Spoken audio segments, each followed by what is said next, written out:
Джастин, я хочу, чтобы ты помнил, что у тебя дом есть. И вот твоя комната, где ты игрался, и вот рояль, и ты играл на этом рояле. Вот твой дом, и никакой не другой дом. Ты должен это знать. Вот это то, что у тебя, и вот твои рисунки. Это вся моя жизнь. Понял? Это вся моя жизнь. Не волнуйся, и школа за тебя, и мои родственники за тебя. Мы тебя вытащим оттуда. Ты не можешь там долго сидеть, это абсурд просто. Но я тебя целую, пока.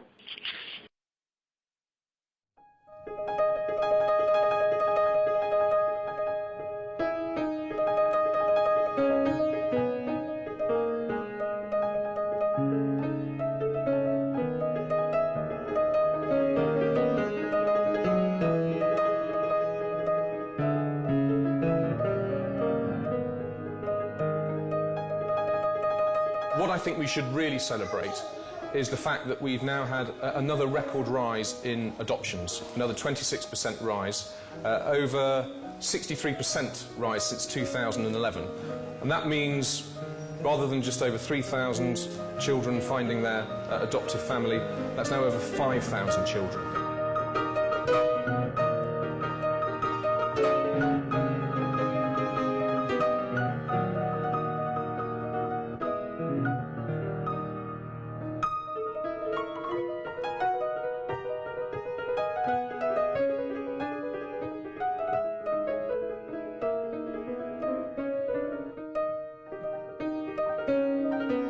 Когда вот у меня вот концерты, и у меня все получается, я чувствую себя гипнотизером.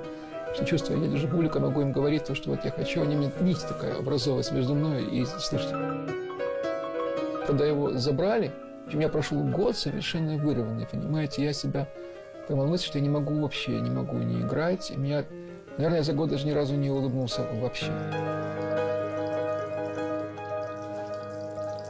Я жил в Москве с 18 лет, я закончил Московскую консерваторию, аспирантуру был в армии, работал, вот. У меня были приглашения из Нидерландов давать, значит, концерты, я туда переехал, вот, там жил там 5-6 лет, потом я приехал в Англию, потому что там больше, казалось, больше возможностей. По статистике 5% из родителей только забирают ребенка. Когда вынесли финальный приказ суда, был вынесен, что он там будет жить до совершеннолетия, до 18 лет. И гардиан, значит, тот человек, который должен якобы его интересы выражать, встала и сказала, что будущее находится в приемных родителей, и мы ожидаем, что отец нам покажет помощь. Я оказался редчайшим исключением, потому что вместо того, чтобы подавать апелляцию, я пошел на публичный протест. Некоторые борются, но мало кто. Это какое-то рабское состояние, просто полнейшее, абсолютное. Когда я стоял с этим плакатом, ко мне подходили англичане, выражали свое сочувствие. Вот. Я просил какие-то, вот, телефон давал свой, никто мне не позвонил.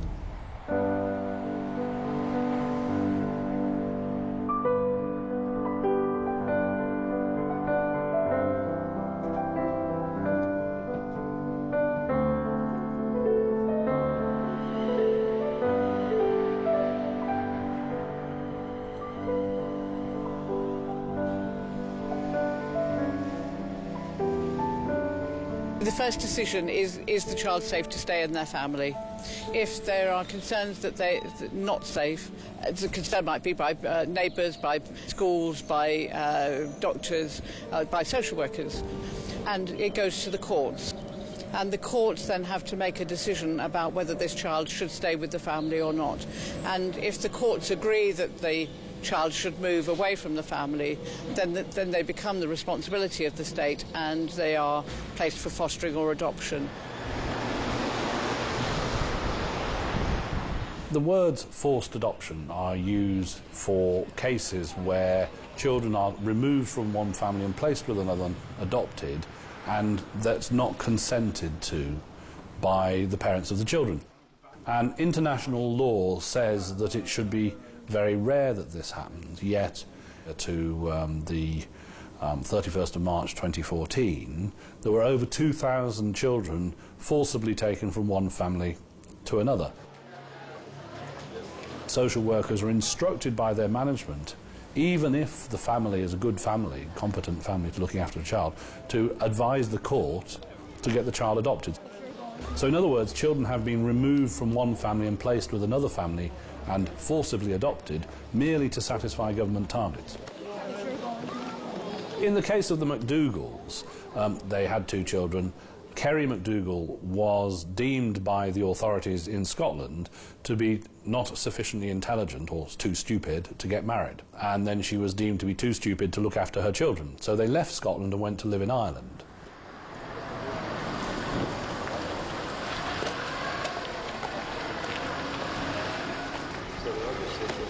I met my wife through friends, and we'd been together for about 3 or 4 months when she became pregnant. It was very shortly after we found out she was pregnant that I had a knock on the door from 2 social workers. Fife Council social work told me that if Kerry was to have the baby, they would take the baby at birth. So both social workers told me there's no point in Kerry having this baby. It's better for her to have an abortion. It was a very easy decision to flee, because at the end of the day, when if a social worker tells you you're going to lose your child, you'll do anything to keep your child. Even if you had to flee to the other end of the earth, you would do it. We lived happily in Ireland for 4 years until one day my wife had a miscarriage. So we decided to go home for family support for my wife. We met with Scottish social workers before we went home, just to make sure that they wouldn't take the children when we go home. The Scottish social workers promised us that they wouldn't take the children, that they would only support us if we asked for support. But the day we arrived back in Scotland, 2 social workers arrived at the door and initiated child protection proceedings to take the children away.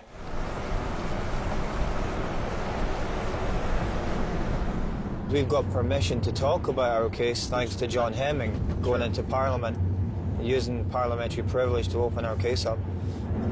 So it means the social work department can't shut us up, basically.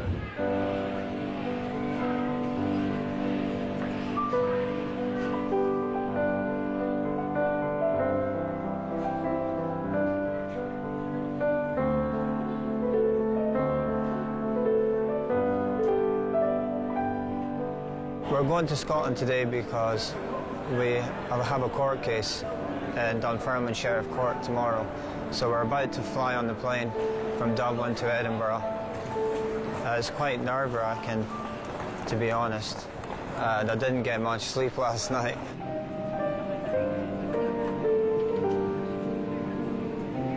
Going to Scotland because I've got 2 breach of the peace charges for. I've made a complaint to social workers over the telephone because a social worker in Scotland actually walked into my child's nursery, my 4.5-year-old son, and she questioned my son without my permission. This was a breach of our privacy. It was also against the law. It was against. So I phoned up to complain about that, and the social worker, because I'd phoned up to complain, to counteract that, she phoned the police and said that I had been threatening towards her on the phone.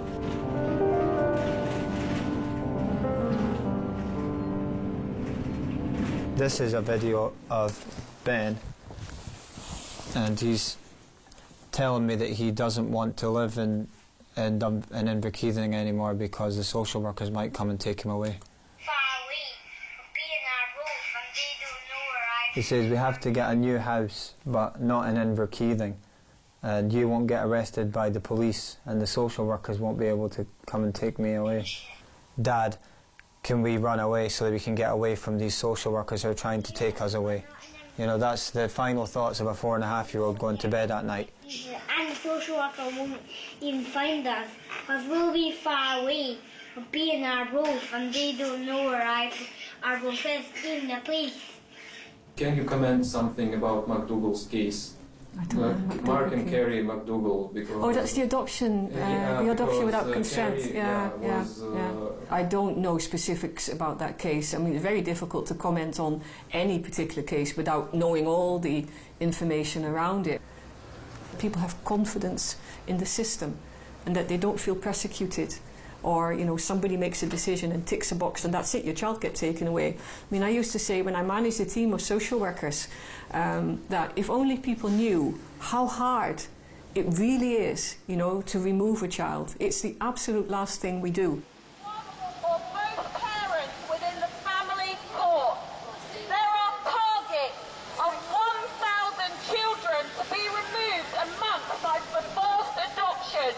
We are here with Truth and Justice, who have been here for 18 months now, standing our ground for truth and justice. When we went to court, I thought it would be a fair system like it would be in the criminal trial evidence. No, it's just their word against yours and their word is king. My hope is that one day I'll be able to go back and fight for my children, the other two, and get them home. Save British children from cruelty and abuse. I think it was the 7th or 8th of November 2012. They came to hospital and demanded to take her off us and removed us from hospital. And then on 12th of November, she got removed from that foster carer to another because the foster carer burnt my daughter at 3 months old. And we are here, the UK parenting protest. They have got our kids. Social workers commit perjury to remove children. Let's make them hold the horns! Hold the horns, guys! They are taking our children, and they can come for yours. They took 2 of my children. Aaron is 5 and Faith is 4. I was thrown into the 26-week court process. They used false information to take my children. They even used the fact that I have a physical condition to say that my children would grow up to be my carers. Open up the family court! Stop the silence! One of the most common reasons that they have in the UK is they say risk of future emotional harm. Now, how do you quantify that? That's almost impossible to quantify, but a lot of people lose their children because the social services and the courts say there's a risk of future emotional harm. The way in which you can get your children back once you've had a final hearing in court is quite difficult. People very rarely win appeals. The appeal system isn't set up for people to win. And this is happening all around the UK. A child taken every 20 minutes. Parents are thrown into a 26-week court process and they are coming out with their children on long-term foster care or placed for forced adoption.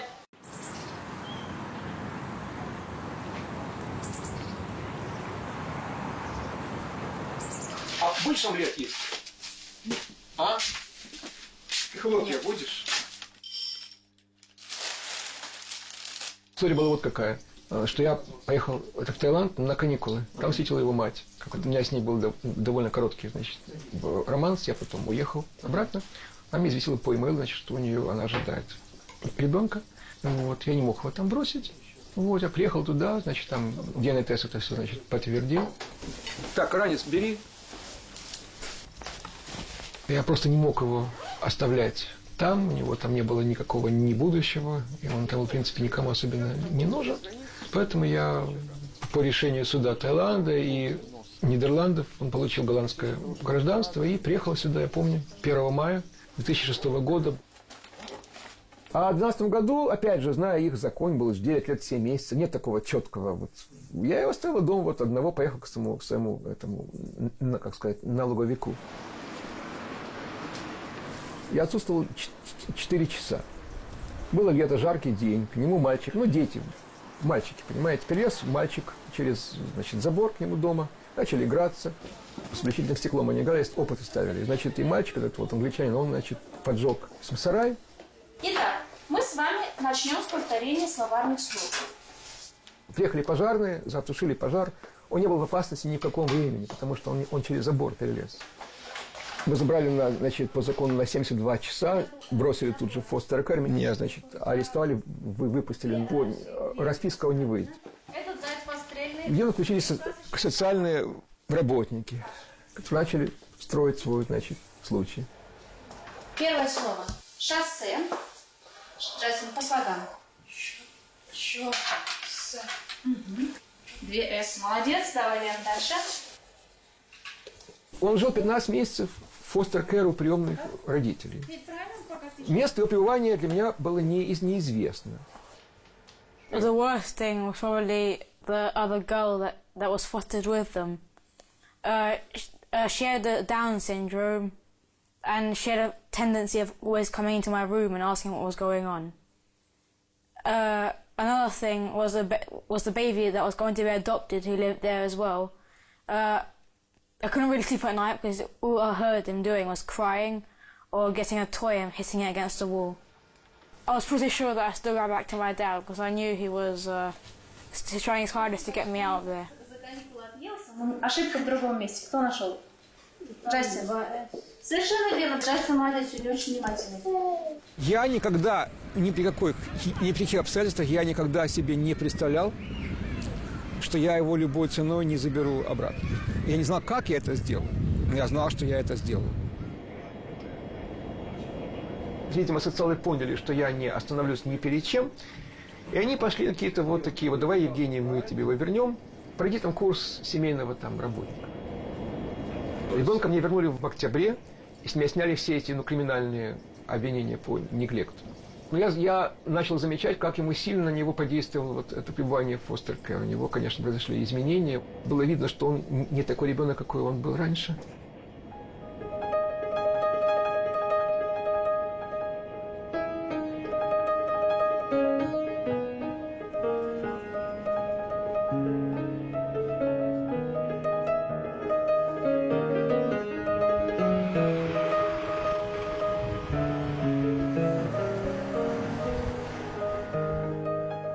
Adoption works, and we've now got some really good, strong, robust is the word that they like to use in the department, data that demonstrates that the breakdown rates of adoption are much lower than was previously thought, around about 3% rather than about the 1 in 5 that sometimes was being quoted.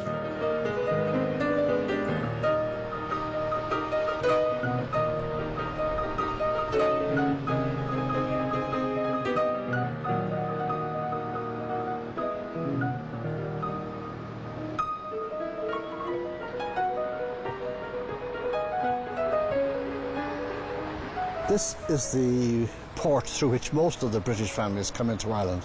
This is Rossler Harbour. They come here by ferry either as foot passengers or in their cars if they have a car. And I will meet them either here, or if they're driving I may meet them up in Wexford, which is about 20 minutes away. So this is the point where they first place their feet on Irish soil. I believe that the child protection system, child protection in quotation marks, because of course it's not far from child protection, I believe that that has introduced a system of fascism. I retired from working as a journalist and writer about 7-8 years ago, and I began to do human rights work. And I had a website called ectopia.org, and I expanded it to cover parents in trouble with social services. Since mid-2013, 200 families have contacted me looking for help. 40 families in that time have come here, some with children and some coming here pregnant to have their babies here. In a state of panic and lost, you can't think properly, make all kinds of mistakes and do stupid things because they're not thinking right. I help them get a cheap place and to spend a week or so recovering and learning the law and have a look at what the options are. Now that's the safe house, as we call it, the barn. Fine stone building, it's about 200 years old. It used to be for animals. There's a ring inside on the wall for the bulls and owls. When my late wife and I retired down here 20 years ago, we converted it, we put in windows. I'll put on some lights, although you probably have very good light on the camera. Well, the first thing we need them to do is, as quickly as possible, find cheap lodgings, because obviously they can do that in a few days. Often they can do that in 3 or 4 days. I think the older you are and the more alone, and the fact you become a widower, I think that gives you a certain amount of independence, that you can take risks and do things that I don't necessarily want to say too much about myself. Social services are saying the state knows best and families cannot be trusted and parents are a threat to their children. I and my colleagues say evolution has decided, not the state, that the best people look after children are the parents.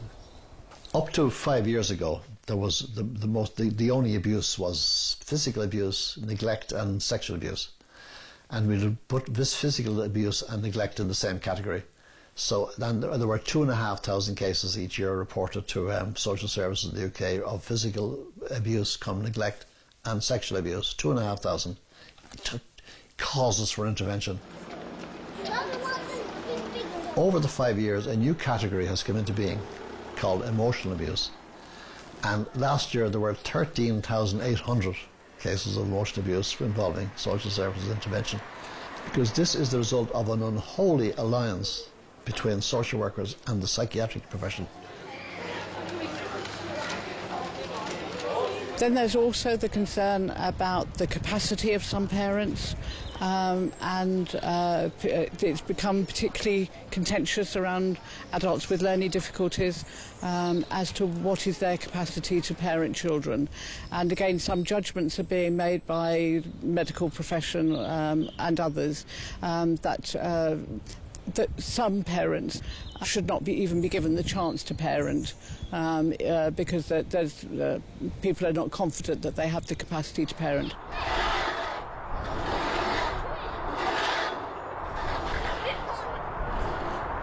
We've got William, who's 12, is my oldest, and Grace is 7, and then little Sam is just 5.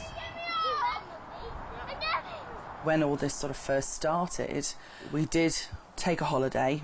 We went to Ireland for 2 weeks. When we first left, we weren't sure whether we were taking a holiday or whether we were just not going to come back. At the time, we really didn't know what to do. The other parent went to the police to do what they call a Sarah's Law request, which is basically to check on his background. There was a false allegation against Darren a number of years ago by his ex-wife, which was proven to be false. They wanted to visit us in the early stages every 10 days to 2 weeks. They visited our children in school without asking our permission or advising us that that's what they were doing, which caused problems in itself. For a couple of weeks after that, Grace was actually scared to go into school.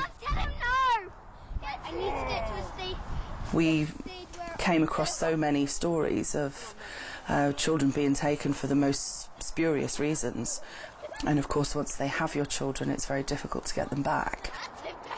But now our case is closed as far as social services is concerned, and you know, we will carry on with our legal action against them.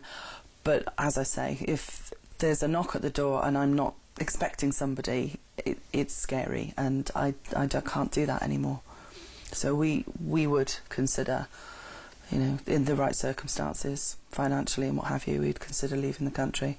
And unfortunately, you know, a lot of people don't know how to react when they first come into their lives. You know, they think, well, you know, we haven't done anything wrong, so we would just, you know, we just work with them, and it's one of their favourite phrases that they use, you know, work with us, and that. They don't want to work with parents. You know, they want to misrepresent them, lie about them. You know, we have learnt an awful lot, so where we can, we share and support people. I put together people's court paperwork for them. I'm always researching the law because there's so many instances where the law is broken. I mean, this is one of the letters that we did to the Minute, Darren. This is the one that we did where we asked them. They accused us of me abusing the 7-year-old. They accused Catherine of having an incestual relationship with what would have been her 10-and-a-half-year-old son then. Tried to say that Lucas was his father, didn't they? Yeah, because he had Down syndrome. They were saying that Lucas was Jonas's father. We had to disprove that, which we did. We had no words with that. For 6 to 7 months while he was in care, we kept saying to people he was in serious trouble. I went and fought the interim care order on the 4th of October with my solicitor, saying he's covered in bruises, he's ill all the time, he's sick, the dog's jumping, he's constantly bottom, didn't he? He was coughing and choking all the time because diarrhea. And the foster carer said, no, he doesn't have that anymore. Yet he was taken in on the 8th of October, waking up not being able to breathe. And now it's been proved that when he had his autopsy, because he eventually died in foster care, he had the rotavirus, which is caused from dog feces, which he was constantly coming into contact, stinking of dog mess. This is part of my diary. He was still sleepy in the car. They took him inside to wait for the foster carers. His face was flushed and he was very hot to the touch. He was so hot that he had wax leaking from his ears. He could not see out of his right eye as it was stuck together with nasty green matter and crusty discharge known as conjunctivitis. So, yeah. And that was what he looked like.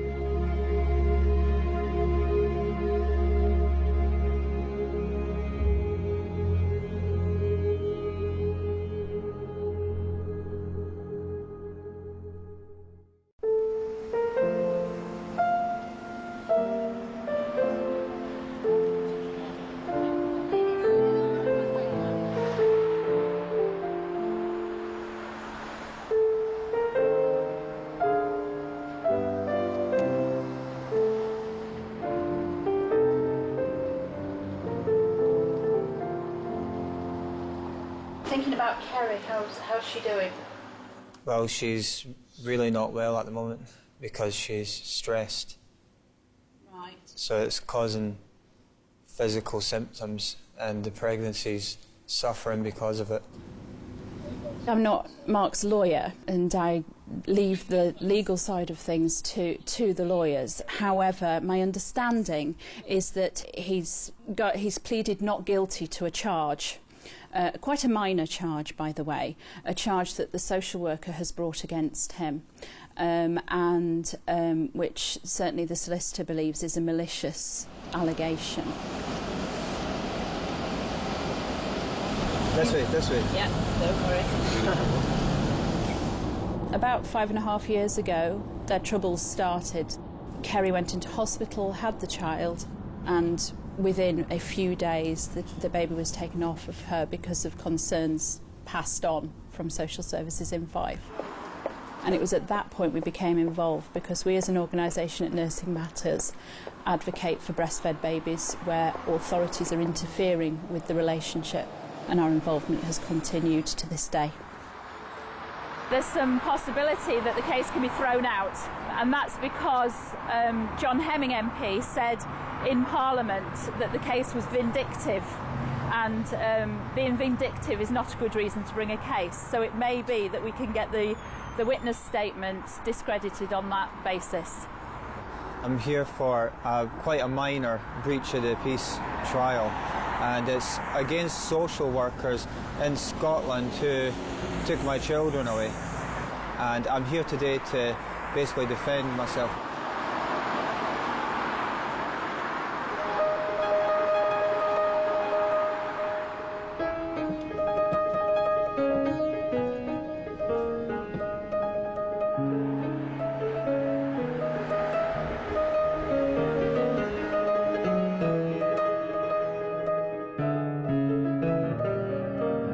Too many find themselves on a conveyor belt of care, being shunted from one placement to another, being returned home too quickly to once again face the dangers that originally demanded their removal, being forced to leave care at 16, much earlier than most young people would be left to fend for themselves.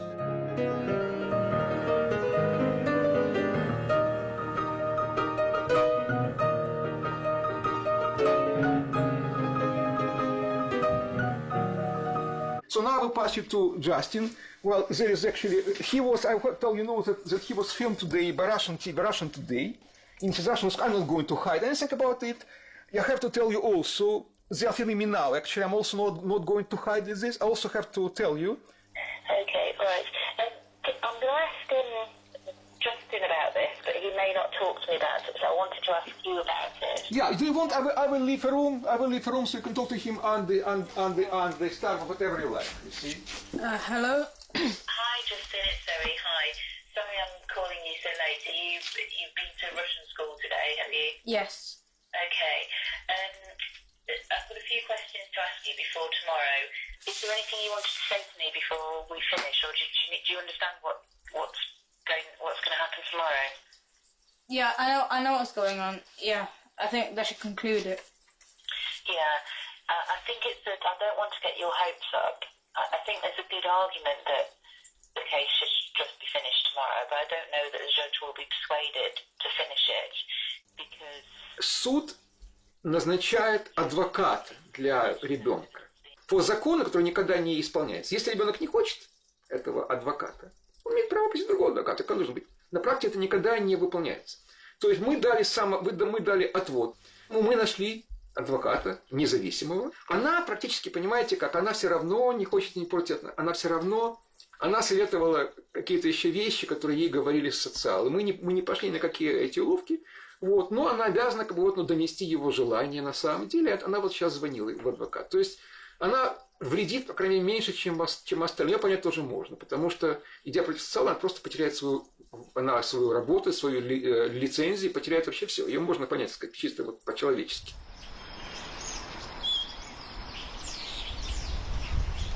Я раньше жил в центральном Лондоне. Во-первых, дома стоят гораздо меньше. Вот, во-вторых, это, как сказать, good quality, то есть хорошее то, что получаешь за деньги. Тут хорошие школы, и много англичан живут в этом районе. Вот. И до Лондона довольно считается близко, до центра Лондона.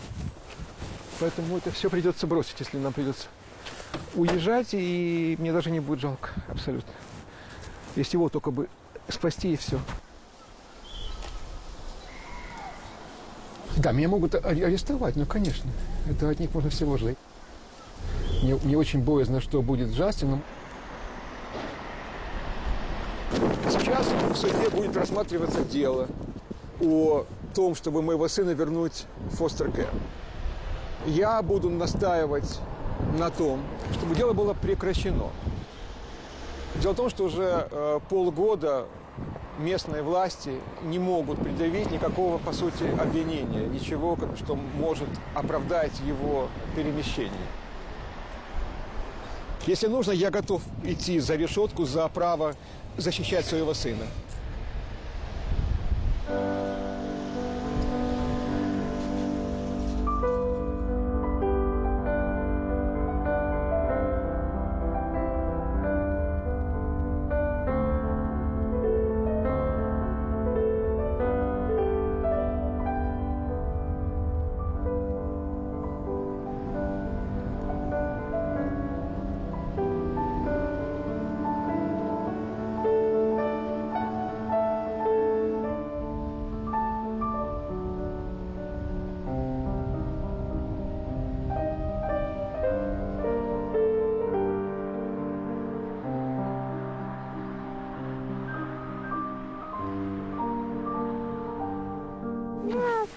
Who is it? Ah, look! She's having a roll, look! Connie's rolling! Yeah, she's happy. Yeah. Yeah, Thomas is having a drink, isn't he? Yeah. He's having some water. It's my flag. Yeah, that's my flag. It's very significant to us because they've helped us. The Irish have helped us so much in so many ways. His kids are Irish. Our kids are Irish, and I'm proud to be here. The difference, as I see it, between England and Ireland is, England may identify that there may be a problem, but they're not willing to help you solve that problem. Ireland will say that yes, there is work to be done, but they'll show you the ways in which you can accomplish that. That is the difference. Hello. Hiya. How are you? Good, yeah. We're just doing a documentary. What documentary? Yeah, it's about people moving from England. That's Daisy, and she was the one that was forcibly adopted in 2012, in March. She'll be 4 this year, so that'll be a big day for us. We normally just light a candle and we get a bit of cake, so for her. No, I'm not allowed any photographs, so I don't know what she looks like now.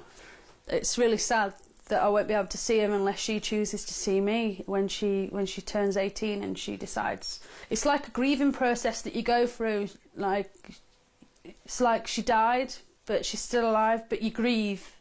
And I had to work through a lot to get through that grief. There was a lot of grief there for her. So that's how I lost Daisy, and all because of things that people did to me as a child. I was in care myself, and I had a really bad upbringing from both my parents through drinking, and my mum used to be a drug user also. And I was brought up in care, and I was known to social services, and over the years I've suffered from depression, I've suffered from mood instability throughout the years, and that's the reasons why I was specifically targeted by social services. Give her a brush, look. Oh, honey. Yay! You're doing a good job there, Frankel. Yeah, look.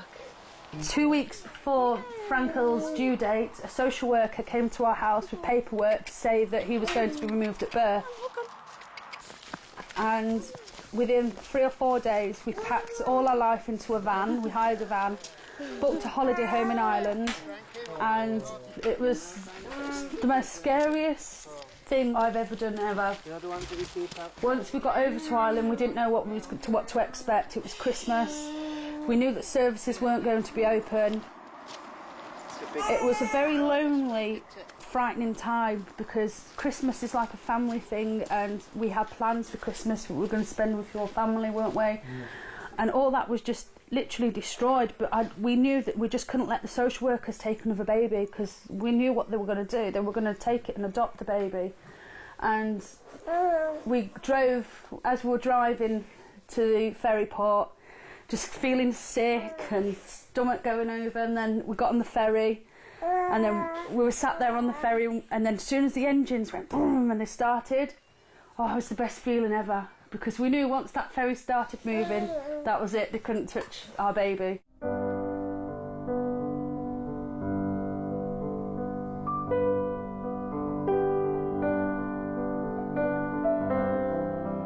I won't go back to England. I will never take these kids will never go back to England, because we know if we take the children, and I don't know how they'll find out, but social services will take the children.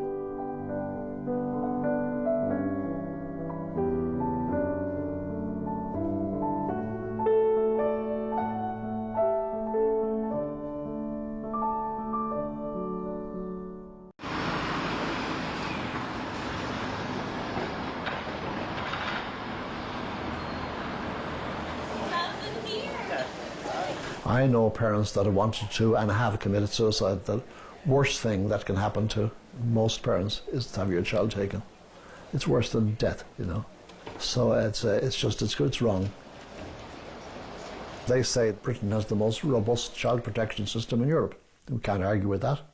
But our response is that Britain may have the most robust child protection system in Europe, but it's the only European country from which families are fleeing.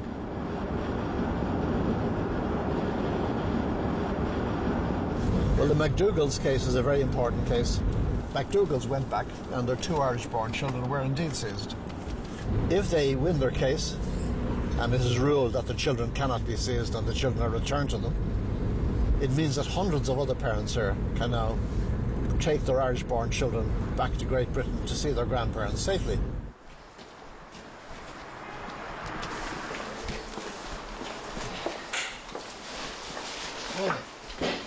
So this is where you are. This is nice, isn't it? Yeah, it's unusual. So she's okay. She's just being monitored, is she? Yeah. Good. Cramps. Yeah, she's got constant stomach cramps. Okay.